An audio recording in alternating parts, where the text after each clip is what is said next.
Hello everybody, this is my second video. It's October 21st, 2016.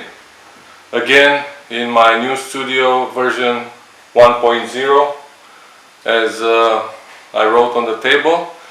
Now because of my friend Zolt that yesterday told me, listen man, the writing on the table is backwards. I realized that the phone was reversed for the live feed on Facebook, but the video on YouTube was right because the video camera in front of me is right. So thank you Zolt for that. I'm getting used to this because being the second episode, I should be better. So I try to do things better every day.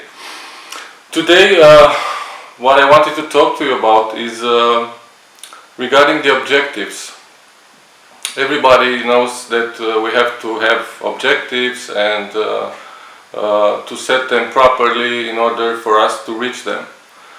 However, from time to time we see that we are not getting there, or on the road to the objective we find that it's very improbable for us to reach it. So what do we do then? Well, one option would be to change the objective,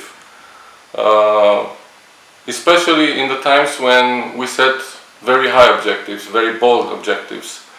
We may consider then that at some point, listen man, maybe the objective is too high, maybe it's not realistic enough, however realistic, whatever it means for everybody. But this is a theme for another episode. So we tend to lower the objective because we think it's too high or it wasn't set properly, and we lower the amounts or the numbers that we set up before, or we put the date to achieve it further on. So we say maybe it's too short of a time, or it was too soon, or something like that. So we just put the achievement date later on. But there are some other options. So some of them are not regarding changing the objectives, and these are the ones that I wanted to talk about today. So if the objective, we say it's okay, there's nothing wrong with it, and we should keep it as it is, then there must be something else that's gonna change, because otherwise we're not getting there. And I think there are three major types of things that we might change. And the first one is the amount of activity or work is needed in order for us to reach the objective. At the time when we set the objective, maybe we said, okay, we have to work this amount of hours per day, or we have to make these calls, or we have to meet this amount of clients, or we have to reach this number of recruiters every day. And we see that by doing that, we are not getting there, we are not getting the results that we want, and it's very probable we will not reach the objective. So this is one of the things that we can change. Okay, if yesterday we called 10 clients and we are not getting the results we want, maybe we should try 20 or 30 or 100 clients, prospects at least. Maybe if the response from the recruiters is not good enough when we make a career change, maybe we have to reach more recruiters, and so on. Depending on the specific objective, there are specific activities that we need to take in order to get there. So multiplying the amount of work or activities might be an option. Another option would be to modify the means to get there. So what do we use to do the work or to reach the activity that we want to do?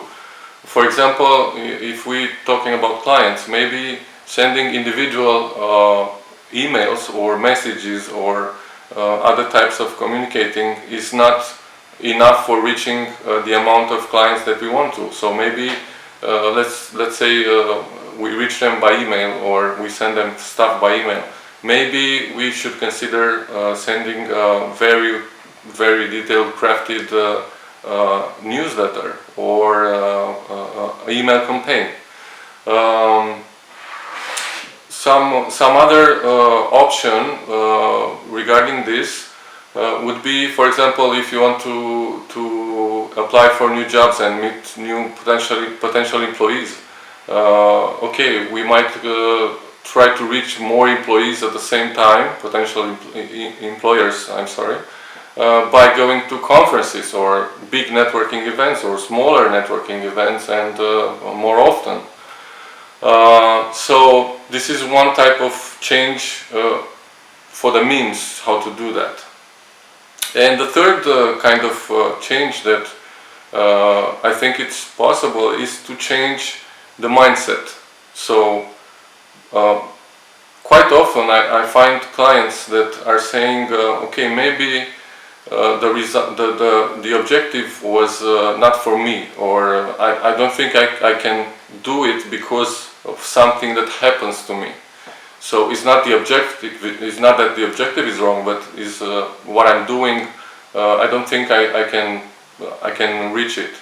So the thing is that most of the times this kind of thinking happens when we tend to blame, let's say, some external factors. Okay, so let's say it's the weather, or is the economy, or the clients don't react to my offer, or something else that's happening. Okay, but it's not me. So I think this is one of the changes that is very useful to do, even though the other ones are very okay, or even if you change all of them. So because I'm going to the 8-minute limit that I wanted to do, I want to do 8-minute videos. I would like to reach the conclusion in this one. So I want you to think about, when you're doing this setting up of objectives, and think about what it takes to go there. I would like you to think about what do you have to change within yourself in order to be able to set this kind of objectives and also do anything that it takes to go there. Because I know myself, I did this before, and I set very high objectives, and then I said maybe it's not for me, maybe I'm not ready yet, or maybe I'm too young, maybe I'm not capable. But intuitively, if you can set and really believe in an objective, even if it's very high, it's very probable that you actually can do it. So think about this, and thank you for watching, and I hope you will be here also tomorrow, because I'm going to do this every day, at least one video per day. Thank you, bye.